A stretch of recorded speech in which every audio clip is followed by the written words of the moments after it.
Hey everybody.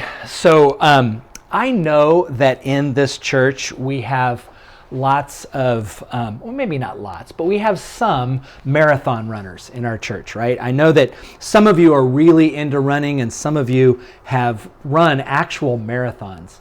Here's the thing about a marathon. When I think of 26.2 miles of running, it just makes me tired just thinking about it. And, whenever I do talk to someone who's said that they've run a marathon, I always kind of say the same thing as I always say, you know what, I've run 26 miles too, just not in a row. Probably over my lifetime, maybe 26, I might even hit 27 miles over my lifetime. But I cannot imagine how anyone would be able to run 26.2 miles like right in one moment. Just blows my mind. How do you get there? How do you get to the place where you can do that? How do you have the kind of endurance that is needed to be able to run that far? Endurance. Endurance is one of those words that I think is a very sport-oriented word. You talk about having the endurance to make it through the end, but it's a regular word too, right? It's one that we all kind of have to have endurance now and then to be able to make it through just each and every day. So I was thinking about endurance and where does endurance come from? Well, obviously when you're talking about, running a marathon or doing a sporting event, endurance, being able to do this, to get your body able to do this, it takes practice, it takes training, it takes time to really build up that sense of endurance, right? So as I was thinking about this the other day, I was thinking, okay, I get and I understand where an athlete would get endurance and strength, but what about like a normal person that is just kind of living through the life? Where do we get endurance to be a parent? Where do we get endurance in our relationships? Where does endurance come from outside of being an athlete? And then I was reading and I happened to stumble onto a place in Scripture where Paul was talking about his life experience. And after reading this, I thought to myself, where on earth did he get the endurance to be able to walk through all of the stuff that he had to go through in his life? 2 Corinthians chapter 11, he talks about some of the things that he had to endure. And beginning at verse 24, he says this. He says, 5 times I have received from the Jews the 40 lashes minus 1. 3 times I was beaten with rods. Once I received a stoning. 3 times I was shipwrecked.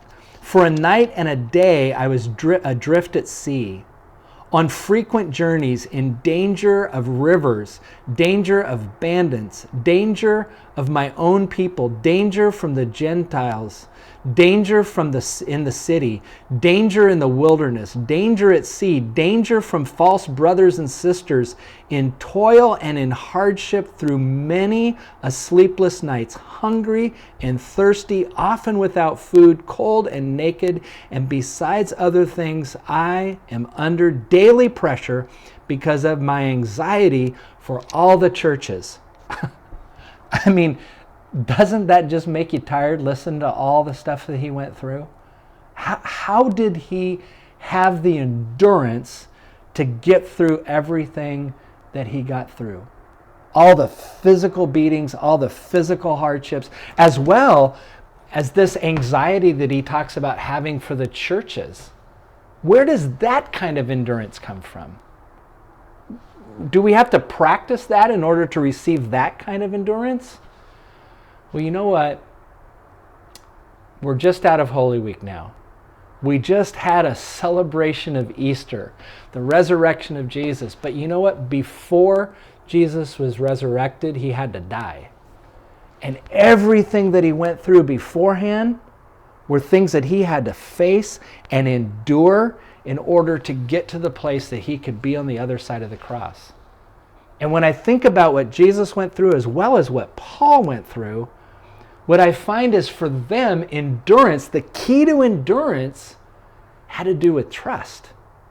Trusting that the God they worshiped was also the God who loved them. And even though they may not understand the moment that they are going through right then and there, the trust that there is something on the other side, that there is a hope beyond their understanding, that there is resurrection after death, that there is new life after this old life has passed away.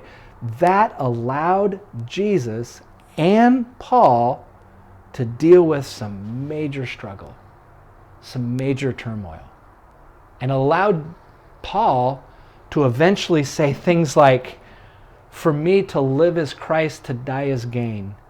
I can do all things through Christ who strengthens me." You see, those were the things that Paul was able to say as he walked through this very difficult time. So here we are. As a church, as individual Christians, we are on the other side of Easter now.